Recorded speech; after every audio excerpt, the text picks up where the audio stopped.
ಬಾಂಧವರಿಗೆ ನಮಸ್ಕಾರ.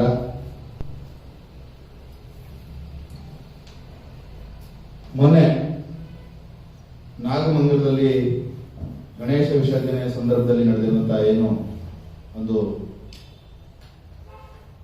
ಒಂದು ಗೊಂದಲ, ಒಂದು ಸಣ್ಣ ಗಲಭೆ ಏನಿದೆ, ಈ ಗಲಭೆ ಆಗಬಾರದಿತ್ತು. ಈ ರಾಜ್ಯ, ಈ ದೇಶ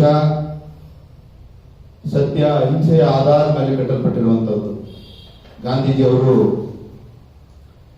ರಘುಪತಿ ರಾಘವ ರಾಜಾರಾಮ್ ಪತಿತ ಪಾವನ ಸೀತಾರಾಮ್ ಈಶ್ವರ ಅಲ್ಲ ತೇರೇ ನಾಮ್ ಸಬಕೋ ಸನ್ಮತಿ ದೇ ಭಗವಾನ್ ಅನ್ನುವಂತ ಒಂದು ಪ್ರಾರ್ಥನಾ ಸೂತ್ರವನ್ನು ಕೊಟ್ಟಿದ್ದು, ಎಲ್ಲ ಜಾತಿ ಧರ್ಮಗಳ ಜನ ನೆಮ್ಮದಿಯಿಂದ ಬದುಕಬೇಕು, ನೆಮ್ಮದಿಯಿಂದ ಶಾಂತಿಯಿಂದ ಬದುಕಿದಾಗ ಮಾತ್ರ ಒಂದು ರಾಜ್ಯ ಆಗ್ಬೋದು, ಒಂದು ದೇಶ ಆಗ್ಬೋದು, ಸಮೃದ್ಧಿಯಿಂದ ಇರುವುದಕ್ಕೆ ಸಾಧ್ಯ ಆಗುತ್ತೆ ಅಂತ ಅನ್ನುವಂಥ ಕಲ್ಪನೆ ರಾಷ್ಟ್ರಪಿತ ಗಾಂಧೀಜಿಯವರದಾಗಿತ್ತು.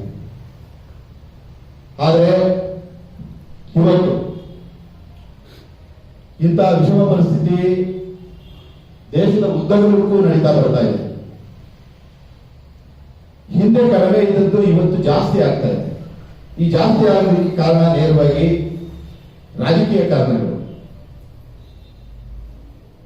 ಈ ರಾಜಕೀಯ ಕಾರಣಗಳು ಹಿನ್ನೆಲೆಗೆ ಸರಿದು ಶಾಂತಿ ಮತ್ತು ಸುವ್ಯವಸ್ಥೆಯನ್ನ ಕಾಪಾಡಿಕೊಳ್ಬೇಕು ಅಂತ ಅನ್ನುವಂಥ ಆಲೋಚನೆ ಜನಗಳಲ್ಲಿ ಬರಬೇಕು ಅಂತ ಅನ್ನುವಂಥದ್ದು ಕೆಆರ್ಎಸ್ ಪಕ್ಷದ ಆಶಯ. ಹಾಗಾಗಿ ಮೊದಲಿಗೆ ನಾಗಮಂಗಲದ, ಮಂಡ್ಯ ಜಿಲ್ಲೆಯ, ಈ ರಾಜ್ಯದ ಜನರನ್ನ,